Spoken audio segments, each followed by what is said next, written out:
우리가 매일 드리는 예배이기 때문에 우리의 예배가 자칫 형식으로 변질될 수도 있고 또 우리의 예배가 습관화될 수도 있습니다. 그러다 보면 하나님의 말씀이 한 귀로 듣고 한 귀로 흘려져 버릴 수도 있어요. 오늘 봉독한 말씀을 중심해서 참여신앙 그리고 구경꾼 신앙에 대해서 오늘은 하나님의 말씀을 드리려고 합니다. 제가 잘 보지는 않고 듣지는 않지만 챗 GPT라고 하는 것이 있습니다. 이 챗 GPT에게 오늘날 눈에 보이는 교회의 형태에 대해서 어떻게 보는가 한번 시험 삼아서 물어봤어요. 그랬더니 이 GPT가 대답하기를 오늘날 교회는 두 가지 형태로 나눌 수 있습니다. 두 가지 형태로 나눌 수 있대요. 첫째로는 박물관과 같은 교회의 유형이 있고 두 번째로는 살아서 역사하는 교회의 유형이 있다라고 하는 이런 대답이었어요. 대단하지 않습니까? 다시 물어봤습니다. 그렇다면 구체적으로 박물관과 같은 교회는 어떤 교회인가? 라고 이렇게 물었더니 이 GPT가 대답하기를 박물관 교회는 그 신앙의 태도가 과거의 전통과 과거의 업적에만 머물러 있는 교회, 이 교회가 박물관 교회라는 겁니다. 뿐만 아니라 그 예배, 박물관 교회와 같은 예배는 형식적이고 의식 중심의 예배가 드려지고 있다. 예배를 드리는데 예배가 살아있고 그 안에 하나님의 임재가 있는 것이 아니라 형식적인 예배, 그리고 또 의식적인 예배가 드려지고 있고, 그리고 사역적인 측면에서는 그 활동이 미미하더라. 활동이 미미하고 생활과는 하나님의 말씀과 그리고 우리의 삶과 생활과는 단절된 교회, 하나님의 말씀이 지식에만 머물러 있어서 생활과는 단절된 그런 교회가 바로 박물관 교회라는 겁니다. 이 교회 성도들의 모습은 종교적 습관적으로만 교회 출석하고 종교 생활로 만족하는, 그러니까 교회만 왔다 갔다 하는 이런 생활로 만족해하는 신앙의 태도를 취하고 변화를 거부한다는 겁니다. 하나님의 말씀을 듣고 내가 하나님의 거룩한 백성으로 지금까지는 이렇게 살아왔을지라도 앞으로는 하나님의 영광을 위해서 이렇게 살아야 하겠다고 하는 이런 결단과 변화를 거부하고 과거만 고집하는 교회로 살았다는 이름은 가졌지만 실상은 죽은 믿음으로 유물처럼 보존된 종교기관과 같은 교인, 바로 박물관과 같은 교회의 성도들의 모습이다. 이렇게 정의를 했어요. 반면에 살아서 역사하는 교회의 모습에 대해서는 현재와 미래를 향해서 성장하고 변화를 추구하는 교회다. 그 자리에 머물러 있지 아니하고 우리의 믿음이든지 우리의 삶이든지 우리의 또한 교회의 어떤 외형적인 모습이든지 모든 면에서 성장하고 그리고 또 미래를 향해서 변화를 추구하며 성령의 임재와 생명이 있는 교회로 지역사회와 세상 속에서 적극적으로 봉사하는 교회, 지역사회와 또 우리 세상 속에서 적극적으로 봉사하는 교회, 말씀을 삶 속에 적용하고 실천하는 교회, 제자훈련과 성숙을 추구하는 신앙생활하는 이런 교회, 새로운 세대와 문화를 복음적으로 수용하고 살아서 움직이며 세상을 향하여 세상을 변화시키는 그런 교회가 살아서 역사하는 교회다. 여러분, 이 GPT의 진단에 대해서 어떻게 생각을 합니까? 그리고 오늘 우리 교회에 나아가서는 우리 한 사람 한 사람, 우리의 믿음은 박물관과 같은 교회와 그 믿음인가, 아니면 살아서 역사하는 우리의 믿음인가, 우리 자신을 한번 점검해 볼 수 있기를 바랍니다. 더 구체적으로 죽은 교회에 대한 성경적인 근거를 들어서 박물과 같은 교회는 살았다는 이름은 가졌지만 실상은 죽은 교회로 4대 교회와 같은 그런 교회다라고 말을 했고요. 그렇다면 이런 교회를 향하신 박물관과 같은 교회, 살았다 하는 이름은 가졌지만은 죽은 교회를 가리켜서 우리 예수님께서는 어떻게 반응을 하시는가? 그러므로 내가 어떻게 받았으며 어떻게 들었는지 생각하고 회개해라. 회개하라고 말합니다. 여러분, 회개가 뭔 줄 아시죠?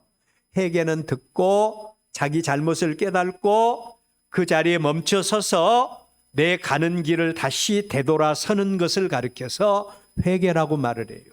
서는 정도만 아니라 삶의 자세를 고쳐서 나아가는 삶을 가리켜서 회개라고 그런 것입니다. 회개하라. 만일 일 깨지 아니하면 내가 도둑같이 이르리니 어느 때에 내게 이르는지 내가 알지 못하리라 라고 하는 반응을 보이십니다. 당연한 말씀이죠. 오늘 제가 이 말씀으로 말씀을 시작한 이유가 있습니다. 우리가 함께 읽은 오늘 우리의 본문 말씀은 같은 하나님의 백성은 하나님의 백성인데 하나님을 향한 우리의 믿음의 모형이 여러 가지 형태로 나타날 수가 있다는 겁니다. 우리의 믿음이 여러 가지 형태로 나타날 수 있고 그 믿음을 받으신 하나님께서 그 믿음에 대해서 어떻게 반응을 하시는가? 우리가 꼭 기억할 것은 하나님은 지금도 살아계십니다. 우리들 가운데 계실 뿐만 아니라 우리의 일거수일투족 심지어 우리의 마음까지도 감찰하시는 하나님이셔요. 그 하나님이 우리의 예배를 받으시는데 어떻게 우리의 믿음에 대해서 반응하시는지 구체적으로 언급한 말씀이 오늘 우리의 본문이에요. 이러한 말씀들을 중심으로 해서 우리는 첫째로 참여의 신앙, 즉 살아서 역사하는 믿음과 그 믿음이 우리의 삶을 통해서 구체적으로 어떻게 역사하고 나타나는가? 어떻게 역사하고 나타나는 믿음인가? 구경꾼 신앙으로 또 어떤 믿음의 모양으로 우리의 믿음이 나타나고 있는지, 믿음의 모양은 있는데 그 믿음이 실상을 통해서 하나님의 은혜, 하나님의 구원, 하나님의 축복 안으로 들어오지 못하고 밖에서 구경꾼과 같이 객관적인 입장에서 바라만 보고 믿는 믿음의 모형과 형태는 어떤 것인가? 그 믿음에 대해서 하나님은 또 어떻게 반응하시는지에 대해서 오늘 하나님의 말씀을 통해서 같이 나누기를 원합니다. 우리가 기억할 것은 우리의 믿음은 나만 좋고 나만 만족하기 위해서 믿는 믿음이 아닙니다. 나만 좋고 나만 만족하기 위해서 믿는 믿음이 아니라 우리의 믿음은 하나님을 영화롭게 하고 하나님께 영광 돌리는 믿음, 하나님이 받으시는 이런 믿음이어야 한다는 거예요. 이 믿음이 바로 살아계신 하나님께 인정받고 연락받는 믿음인 것입니다. 이런 말씀들을 바탕으로 해서 우리가 첫 번째 생각할 말씀은 하나님이 인정해 주시는 믿음과 그 믿음에 참여할 수 있는 조건이라는 겁니다. 여러분, 우리가 함께 읽은 본 말씀의 배경은 이스라엘의 두 번째 왕으로 하나님이 예선하신 다윗이 이스라엘의 왕이 되었다라고 하는 말씀과 하나님의 종 사무엘 선지자에 의해서 다윗이 왕으로 기름 부음을 받은 지 무려 10년 만에 다윗이 왕위에 오를 수가 있었다라는 사건이 전제가 됩니다. 우리가 많이 들은 말씀 가운데 우리 성도들이 당하는 고난입니다. 성도들이 당하는 고난에 대해서 어떻게 생각하세요? 어떤 목사님은 성도들이 당하는 고난은 의미가 없는 것이 아니라 하나님의 축복을 위한 또 다른 통로다. 그래서 고난을 하나님께서 우리에게 만나주시기 위한 축복의 통로로 말하시는 그런 목사님도 계세요. 범죄 타락한 사람들은 눈에 보이는 것, 손에 잡히는 것만 보고 살기 때문에 고난 그리고 고통당하는 것 지독히도 싫어합니다. 우리도 마찬가지죠. 고난이 뭐 그렇게 고통이 좋은 성도는 아마 한 사람도 없을 겁니다. 그런데 하나님의 백성, 우리 성도들에게 고난과 고통은 하나님을 더 깊이 만나고 하나님을 더 깊이 만나고 체험하게 하기 위한 통로가 될 수 있다는 것입니다. 시인의 고백을 들어보면 시편 119편 71절입니다. 고난당한 것이 내게 유익이라. 고난당한 것이 내게 유익이라. 이로 말미암아 내가 주의 율례들을 배우게 되었나이다. 라고 이렇게 고백을 합니다. 67절에서는 우리 한번 다 같이 한번 읽어볼까요? 67절 시편 119편 67절입니다. 시작. 고난 당하기 전에는 내가 그릇 행하였더니 이제는 주의 말씀을 지키나이다. 아멘. 고난 속에서 누구를 만났습니까? 고난 속에서 하나님을 만난 겁니다. 그리고 고난을 통해서 하나님의 말씀을 배운 것입니다. 그리고 고난 당하기 전에는 내가 그릇 행하였더니 이제는 주의 말씀을 지키나이다. 이런 고백을 하게 된 겁니다. 여러분, 우리는 어떻습니까? 고난을 우리는 어떻게 보내고 있습니까? 고난을 우리는 어떻게 직면하고 있습니까? 다윗은 왕으로 기름 부음 받은 지 10년 동안, 무려 10년 동안이나 우여곡절을 다 당했어요. 10년 동안이나 우여곡절을 당했습니다. 사망의 골짜기를 통과하면서 그는 하나님과 동행하는 삶을 배웠어요. 하나님과 동행하는 삶을 배웠습니다. 그리고 그 결과로 얻은 결론이 있는데 그는 하나님이 그의 목자이심, 하나님이 그의 목자이신 것과 하나님이 그를 여기까지 인도하셔서 오늘의 자신이 있게 됐다는 사실을 깊이 인지하는 그런 믿음을 다윗이 갖게 된 겁니다. 하나님과 동행하고 말씀 속에서 하나님과 깊은 관계를 맺은 성도들만이 고백할 수 있는 고백이 이 고백이에요. 그 은혜를 아는 사람이었기 때문에 다윗은 한 나라의 왕이 되어서 그가 맨 처음에 하나님 앞에서 계획한 일이 있었습니다.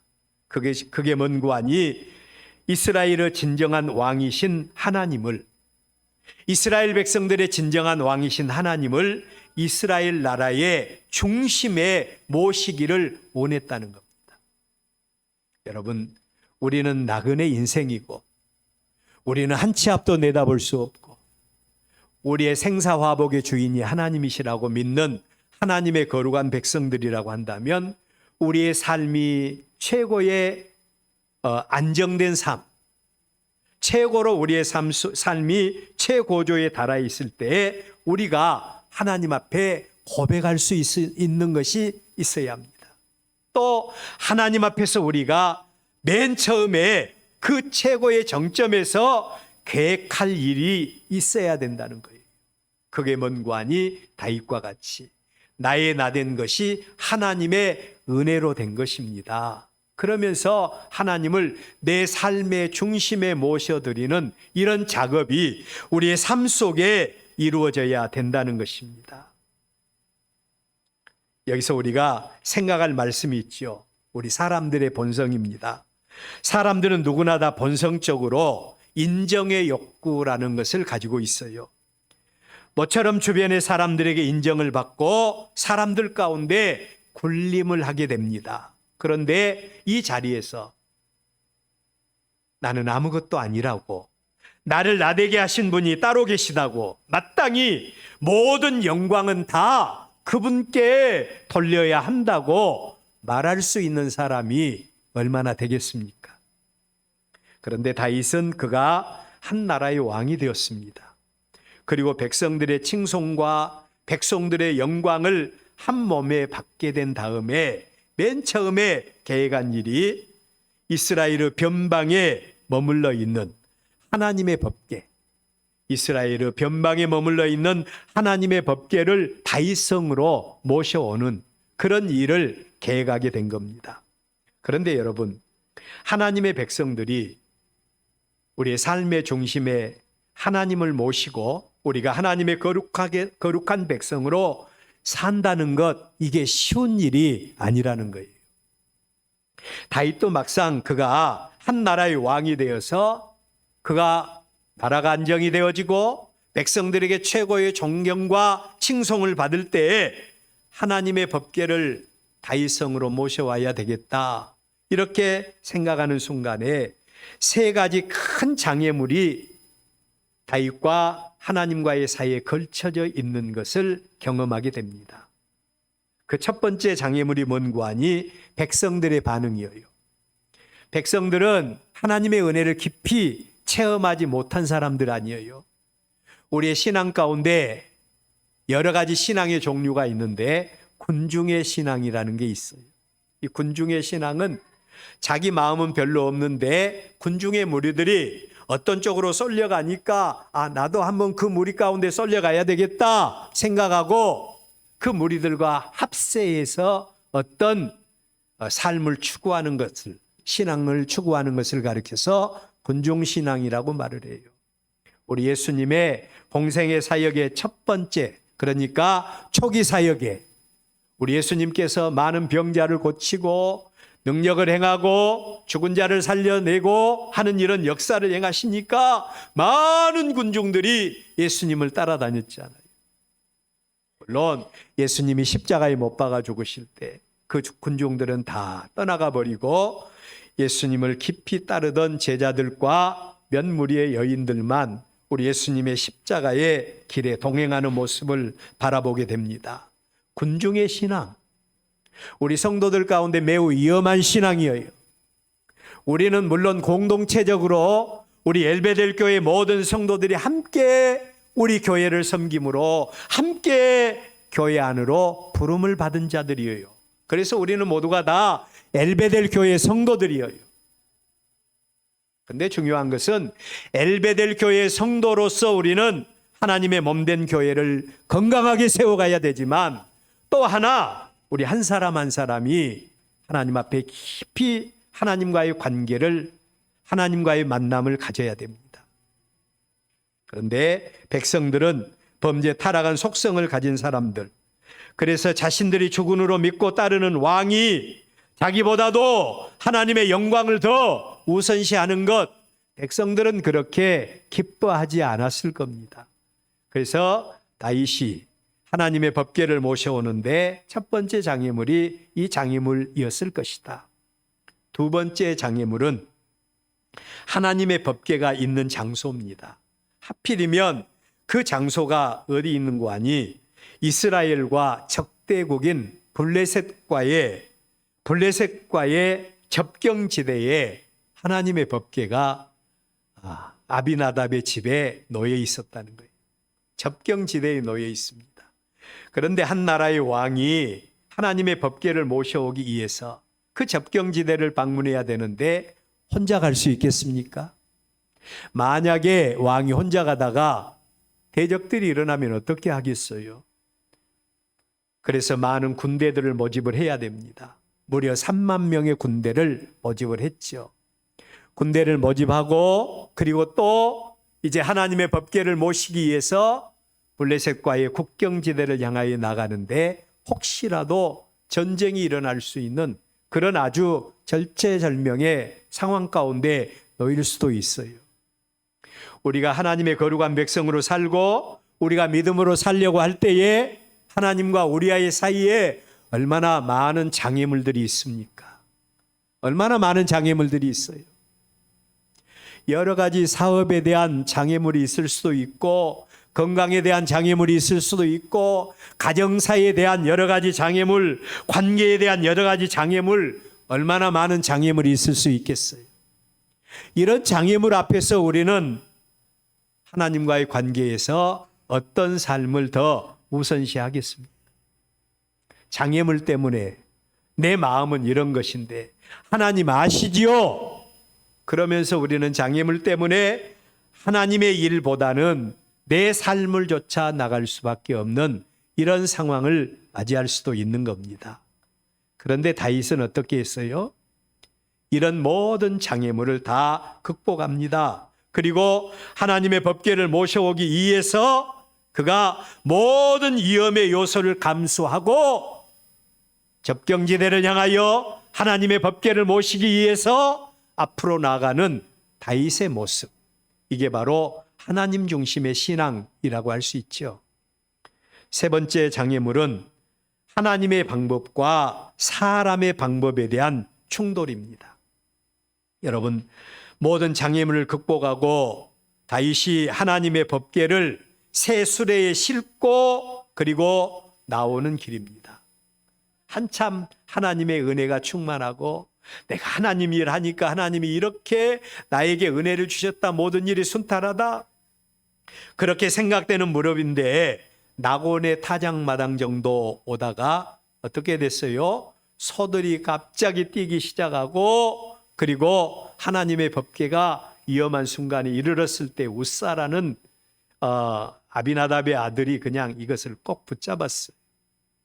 그랬더니 어떻게 됩니까? 웃사가 하나님의 법궤를 범함으로 인해서 그 자리에 죽음을 당하게 됩니다. 여러분, 하나님의 일을 하는데, 하나님의 역사를 위해서 이런 수고를 하고 있는데 이런 일을 만나게 된 겁니다. 이 정도의 장애물이라면 여러분, 아무리 하나님을 경외하고 아무리 하나님의 은혜를 사모하는 자라고 해도 쉽게 하나님의 은혜에 참여하는 이런 신앙을 아마 나타낼 수 있는 성도가 얼마나 되겠는가.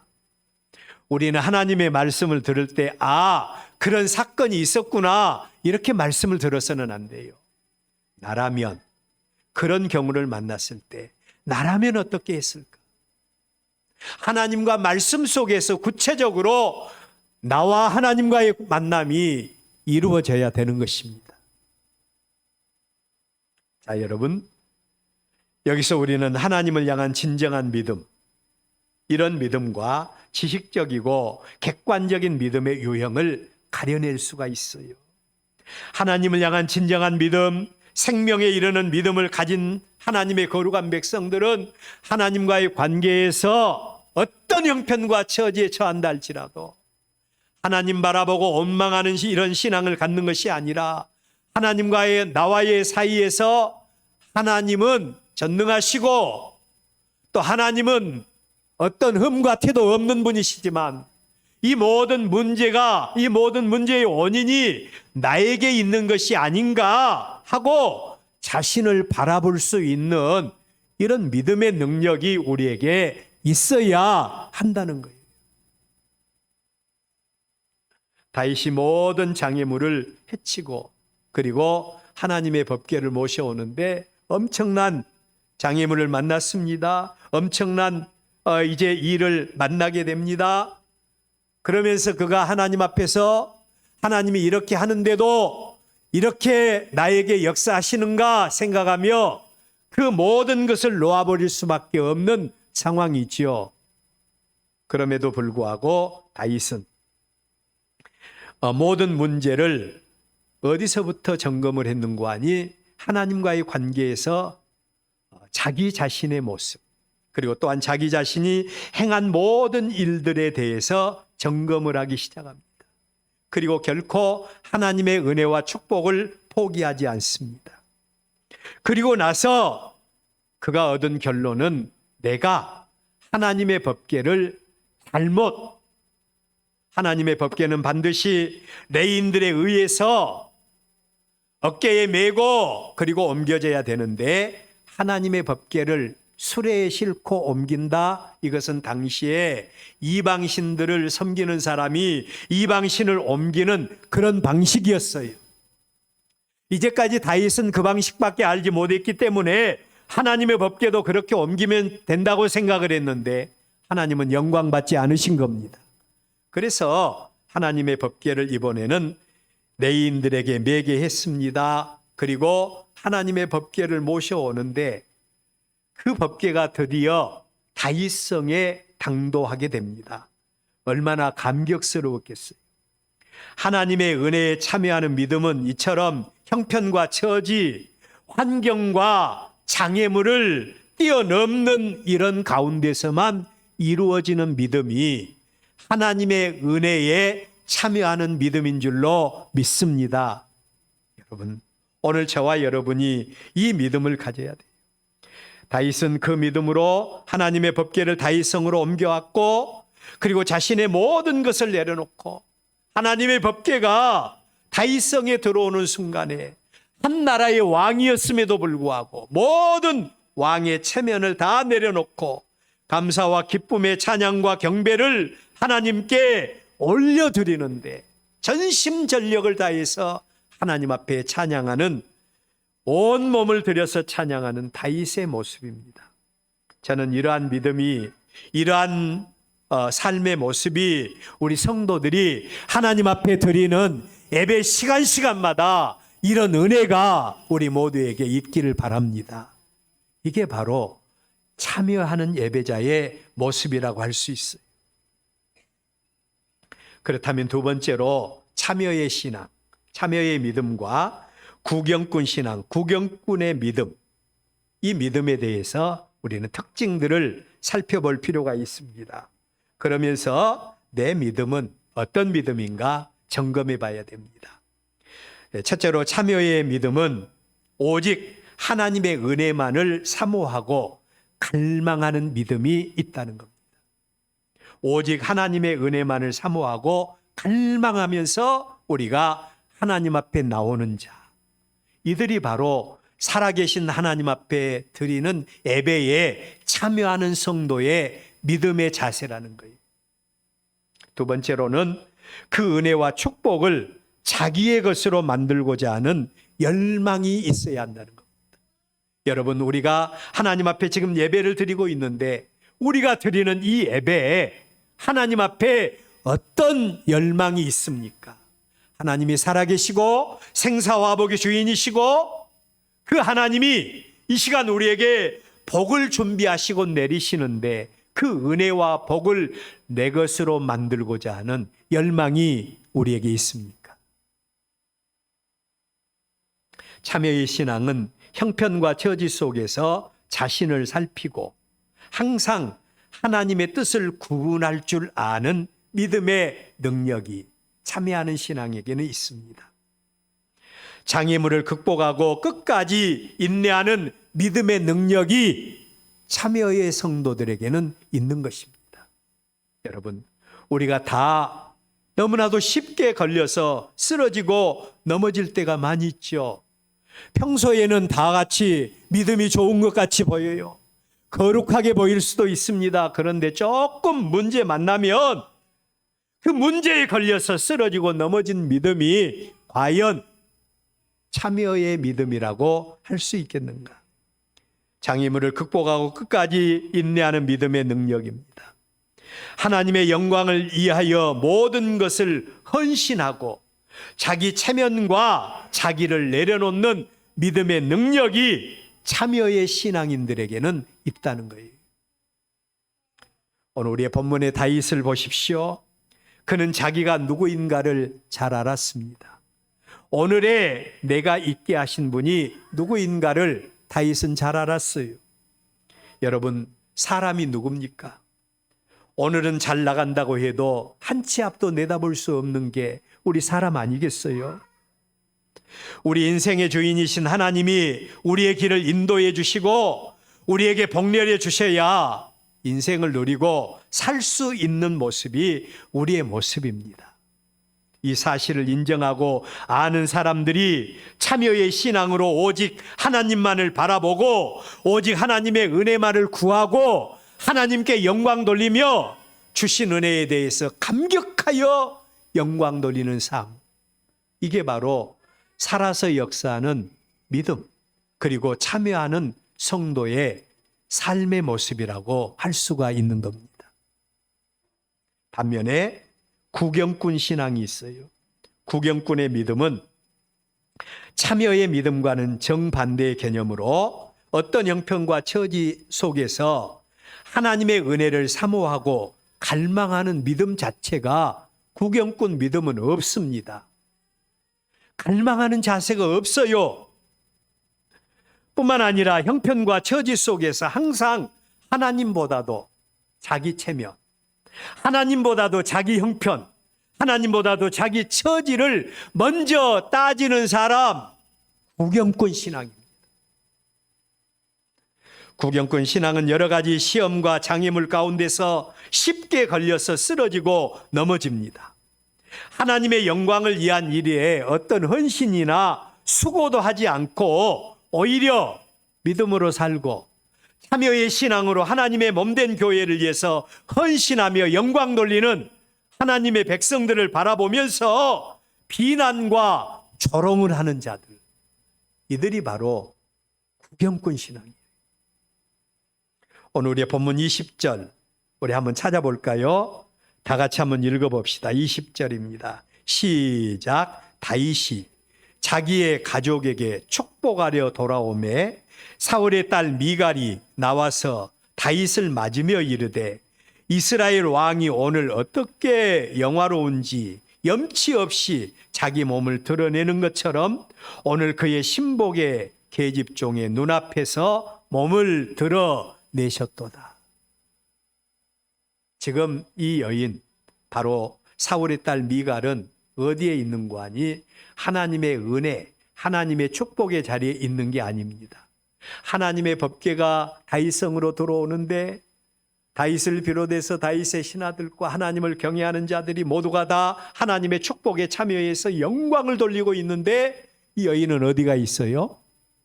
아직도 왕궁에 있으면서, 그러면서 이제 다윗을 바라보며 내다봅니다. 내다봐요. 어떤 신학자는 만약에 이 미갈이 그 창문에서 내다보지 않고 뛰어내려와서 같이 은혜에 동참했다면, 참여했다면 그는 하나님 앞에 하나님의 징계와 책망 가운데 이르지 않았을 것이다. 그런 말을 추석을 하는 것을 볼 수가 있어요. 구경꾼의 신앙, 바로 여기 다윗의 행위에 대해서 한나라의 왕이 채통도 없이, 아니 우리가 하나님 앞에 드리는 예배와 찬양과 율동과 경배가 어떻게 채통 따지고 하겠습니까? 은혜가 된다면 우리의 온 몸과 정성과 마음을 다해서 하나님 앞에 찬양과 경배를 드릴 수 있어야 되지 않겠어요? 하나님의 은혜를 사모하고 그 은혜의 중심에 서서 하나님의 은혜에 감격하여 하나님께 영광 돌리는 다윗을 바라보면서 비난하는 모습입니다. 충분히 이해가 될 수 있는 모습이기도 하죠. 우리가 바라볼 때 형편도 넉넉지도 못하고, 우리가 바라볼 때 사업 때문에 여러 가지 장애물 때문에 믿음으로 살 수 있는 그런 형편이 되지 못함에도 불구하고 자기의 모든 것 내려놓고 하나님 앞에 헌신하는, 참여하는 신앙인들을 바라보면서 구경꾼 신앙인들, 아니 그런 형편 가운데 있으면서 어떻게 그렇게 하느냐고, 돈도 없으면서 하나님 앞에 어떻게 그렇게 11조도 하고 교회를 위해서 헌신하느냐고 얼마든지 비난과 조롱을 받을 수도 있습니다. 그 모습이 바로 참여의 신앙인들 속에서 비춰지고, 또 구경꾼들 신앙을 통해서 이런 조롱을 받을 수도 있다는 겁니다. 그런데 세 번째로 참여의 신앙과 구경꾼 신앙의 모든 것을 바라보신 우리의 믿음의 대상이 되신 하나님의 반응입니다. 하나님의 반응이에요. 사람들은 조롱할지라도, 사람들은 비난할지라도 만군의 하나님께서는 우리를 바라보시면서 어떻게 반응하십니까? 우리의 본문 23절에 보면 그러므로 사울의 딸 미갈이 죽는 날까지 그에게 자식이 없으니라. 구경꾼 신앙, 비난하는 신앙에 대해서 만군의 하나님께서 그에게 주신 복이 있는데 그것은 축복이 아니라 저주였습니다. 죽는 날까지 자식이 없게 하신 겁니다. 사람의 생사화복이 만군의 하나님의 손에 달려 있지 않습니까? 저는 늘 항상 힘들고 어려울 때마다 이 말씀을 묵상해요. 신명기 11장 11절로 12절입니다. 너희가 건너가서 차지할 땅은 산과 골짜기가 있어서 하늘에서 내리는 비를 흡수하는 땅이 될 것이다. 이게 바로 우리가 살고 있는 세상입니다. 너희가 건너가서 차지할 땅, 애굽 땅, 그 발로 물대며 풍요로웠던 그런 땅, 그런 땅을 저버리고 지금 이스라엘은 가나안 땅을 향하여 가고 있지 않습니까? 그 땅이 굉장히 하나님께서 우리에게 주신 땅이니까 축복의 땅이라고 생각했는데 그 땅이 바로 산과 골짜기가 있어서 하늘에서 내리는 비를 흡수하는 땅이 될 것이다. 얼마나 낙심되는 모습입니까? 그런데 저는 이 말씀 속에서 우리가 살고 있는 이 세상이 바로 이런 세상이다. 하나님의 백성들이 가는 길이 바로 이런 길이다. 이 말씀으로 끝나버리면 우리의 삶이 너무나도 힘들고 어렵겠지요. 그리고 또한 우리가 소망도 없겠지요. 그런데 12절에 보면 네 하나님 여호와께서 돌보아 주시는 땅이 될 것이다. 여러분, 산과 골짜기가 있어서 하늘에서 내리는 비를 흡수하는 땅이 될지라도 만군의 하나님께서 그 땅 가운데서 우리와 함께해 주신다는 겁니다. 힘듭니까? 어렵습니까? 육신이 너무나 힘들고 질고로 고통 중에 있습니까? 하나님께서 우리와 함께 하신 줄로 믿으시기를 바랍니다. 하나님께서 돌봐 주신 땅이라. 연초부터 연말까지 내 하나님 여호와의 눈이 항상 그 위에 있느니라. 시초부터 시말까지 만군의 하나님께서 그들과 함께해 주신다는 말씀이에요. 오늘 우리의 본문의 사울의 딸 미가를 보십시오. 그는 다윗이 블레셋 사람의 표피 200개를 주고 청혼한 여인입니다. 여러분 아세요? 이 미갈은요 다윗 왕에게 있어서 첫 여인이었어요. 그러니 얼마나 소중한 여인입니까? 그런데 그러한 여인이 다윗이 하나님의 은혜에 감격해서 영광 돌리는 모습을 보고 하나님의 은혜에 참여하는 모습을 보고 그 은혜에 참여하지는 못할 망정 구경꾼 신앙, 객관적인 신앙으로 비난하고 조롱할 때 그 중심을 바라보신 하나님께서 그에게 주시고자 하시는 모든 복을 거두어 버리셨다는 겁니다. 모든 복을 거두어 버렸어요. 하나님은 절대로 구경꾼 신앙을 인정하지 않습니다. 우리가 믿는 하나님 신앙은 하나님이 우리에게 하나님 자신의 모든 것을 완전하게 보여주셨습니다. 그리고 그 하나님을 발판으로 해서 하나님은 우리에게 언약의 말씀을 주셨어요. 그 언약의 말씀에 대해서 우리가 그 언약에 참여하고 언약의 말씀대로 순종하고 믿음으로 살 때 하나님은 참여의 신앙으로 보시고 하나님이 그들의 삶을 통해서 영광을 받으시고 그리고 하나님께서 언약하신 말씀대로 그들에게 만복으로 채워주실 것을 말씀을 하셨습니다.